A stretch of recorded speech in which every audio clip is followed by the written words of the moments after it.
Welcome to the Cenario Podcast, your guide to mental health and well-being. Each episode, we uncover practical tools, discuss expert insights, and explore how supplements can transform your mental health journey. Get ready to learn, grow, and thrive with us.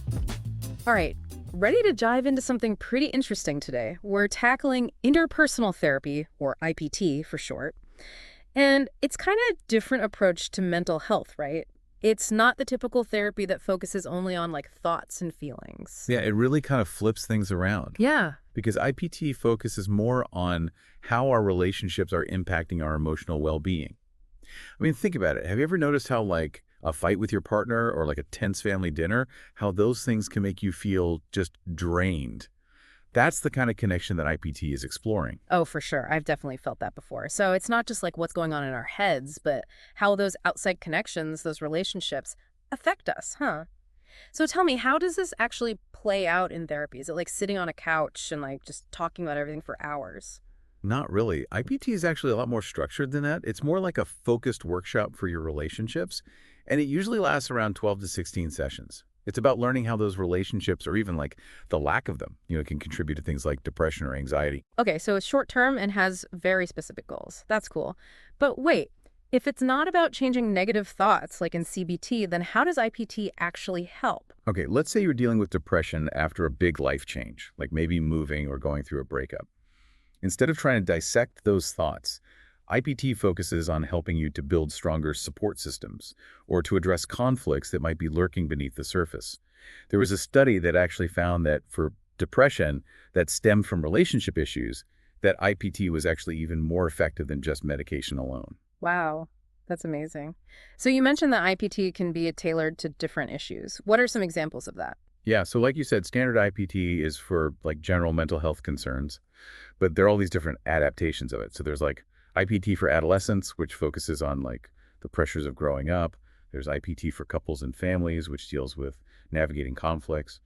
And there's even IPT for eating disorders or for PTSD, post-traumatic stress disorder. So IPT is this adaptable framework, kind of like a Swiss Army knife for relationship problems. Exactly.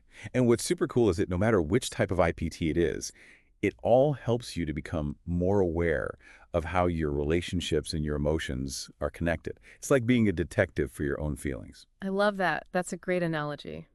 Okay, so I can already see how this could be helpful, but for our listeners out there, let's break down the benefits a bit further. What are some of the big takeaways of IPT? Well, one major advantage is that it's short-term and goal-oriented, like we were talking about, no endless therapy sessions. And it focuses on your real-life interactions and how those are impacting you right now in this moment. Ah, that here and now focus, right? It sounds like IPT is all about being practical and solution focused, which I'm sure a lot of people would appreciate. Oh, yeah, absolutely. Yeah. And one of the best things about it is that it's all backed by research. Yeah. There's a ton of evidence out there that shows just how effective it is for a whole range of mental health concerns. And plus, it's adaptable for different types of people in different situations, like we've been discussing. So let's say our listener is interested and wants to explore IPT further. What's the first step? How would they even find a qualified therapist? Well, there are a bunch of different paths you could take. Online directories like Psychology Today or Therapist Finder are really great places to start. And you can also check with mental health clinics or hospitals or even your insurance provider. Getting referrals from doctors can be really helpful too. Okay, so you found a therapist. What's next? What can you expect in those 12 to 16 sessions? The first session is all about assessment and setting goals. So the therapist will want to understand your background, what you're struggling with currently, and the interactions that are causing you distress.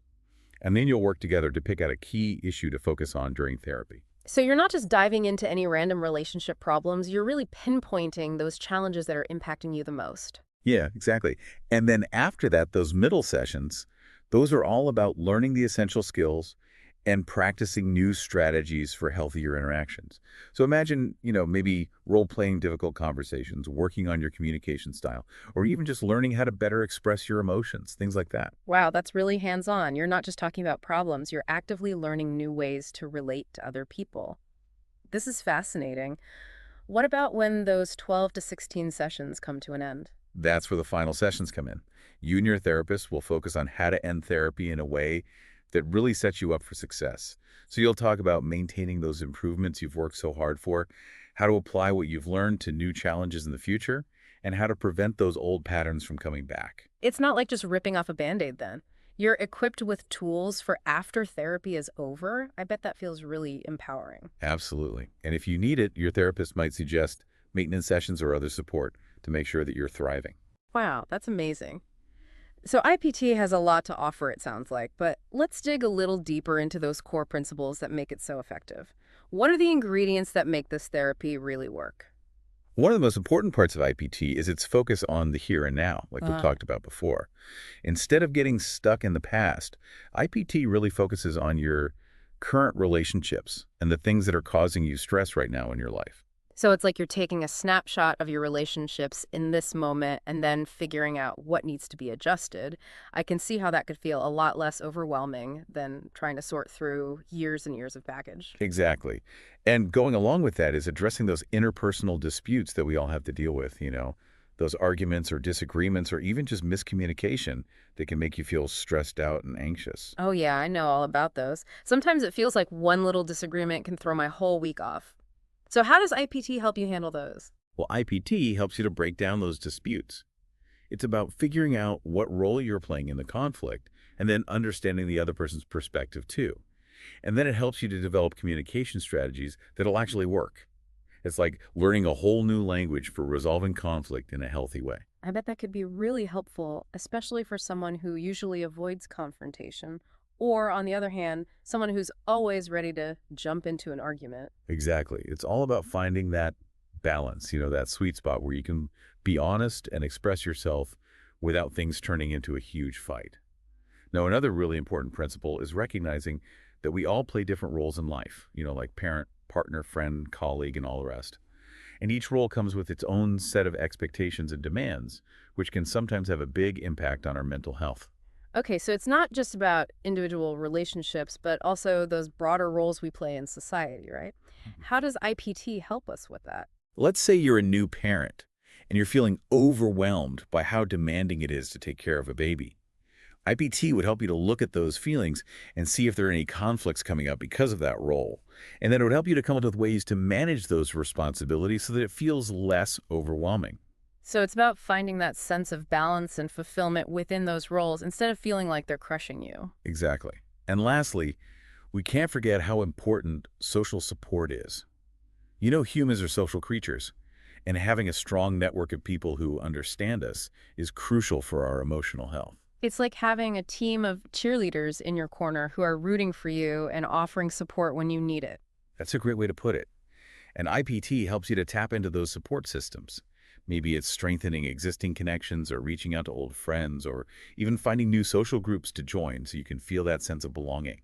So all these principles together, the focus on the present, addressing disputes, understanding our roles, and building social support, it's like they create this network that supports our overall well-being. I like that. That's a really good way to describe it. By working on these key areas, IPT helps you to take control of your relationships, reduce emotional distress, and ultimately live a more fulfilling life that feels authentic to you. I'm starting to see why IPT is so effective. It's not just about fixing what's wrong inside of us, but looking at the bigger picture of how our connections contribute to how we feel. Exactly. Speaking of connections, there's another important part of IPT I want to mention, and it's this concept of sick role. Okay, now I'm curious. What exactly is sick role? Well, it's actually a term from sociology, and it describes those temporary exemptions and expectations that society gives to people when they're physically ill. So, think about it. If you have the flu, people understand if you need to stay home from work or cancel plans. Right, it's like you get a pass because you're not feeling well. Exactly. So IPT takes that same concept and applies it to mental health. It acknowledges that when someone is dealing with depression or anxiety or other mental health challenges, they might need some similar adjustments or accommodations in their life. That makes a lot of sense. It's like acknowledging that mental illness, just like physical illness, can temporarily affect our ability to function at our normal level. Exactly. And it's not about avoiding your responsibilities, but recognizing that sometimes, in order to focus on healing and recovery, you need to adjust your expectations and ask for help. It's about being more compassionate and understanding and creating a safe space for people to get the help they need. Exactly. So an IPT therapist might work with someone to maybe have a lighter workload or delegate some tasks or even take a break from social activities if their symptoms are really severe. So it's about finding those practical ways to lessen stress and let the person focus on their mental health. That's right. And remember, the goal is always to help the person slowly return to their normal roles and responsibilities as they start to feel better. Okay, so it's not about avoiding life, but finding a pace and a level of support that helps with healing. I love that. But with all this information we've been talking about, what's the main takeaway for our listeners? I think the most important thing to remember is that IPT is a really powerful and insightful approach to mental health because it recognizes just how big of an influence our relationships have on our well-being. It's a therapy that helps you understand those connections, learn how to handle challenges, and build a life that feels more balanced and fulfilling. So it's all about finding that balance between our inner world and our outer world. Exactly. And one of the best things about IPT is that it's structured and goal-oriented and time-limited, and it can be adapted to fit the needs of individuals, couples, families, and even teenagers. It's a good reminder that we don't have to go through these things alone. Our connections can be a real source of strength and healing. Absolutely. And we're almost out of time for our deep dive today, but before we go, I want to leave you with a question to think about. Ooh, I like a good cliffhanger. What's the question? Think about everything we've talked about today and ask yourself, what role do relationships play in your emotional well-being? Think about those connections that lift you up and those that might be draining you. That is a really good question to consider. We'll be right back to wrap up our exploration of IPT, so don't go anywhere.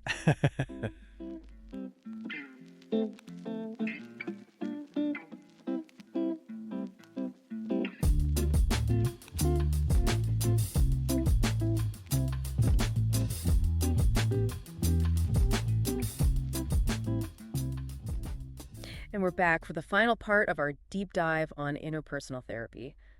It's been really eye-opening, learning about this whole other approach to mental health. It really is fascinating how much of an impact our relationships have on how we feel, right? Yeah, for sure. And before we wrap things up, I wanted to go back to that question you left us with. The one about what role our relationships play in our emotional well-being.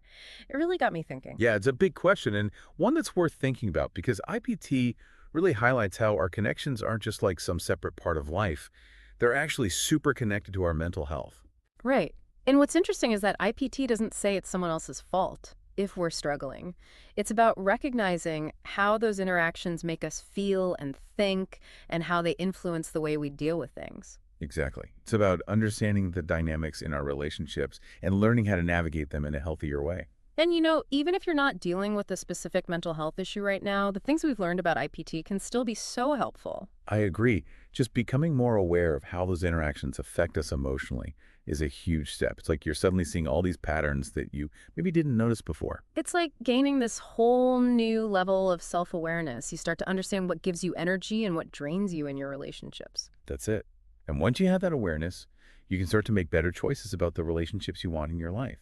You can set boundaries and learn those communication skills that help create a more fulfilling social life. So even if therapy isn't something you're considering right now, there's still so much you can learn from IPT to improve your relationships and, in turn, how you feel overall. Absolutely. It gives you the power to shape your own social world. Yeah. You can build those connections that truly nourish you. It's beautifully said. Well, that brings us to the end of our deep dive into interpersonal therapy. Exploring this approach to mental health has been a really amazing journey. It's been a pleasure. And to all our listeners out there, we encourage you to really think about what resonated with you today.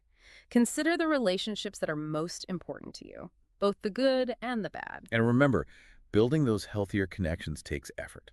It takes vulnerability and a willingness to learn and grow. But the rewards are huge.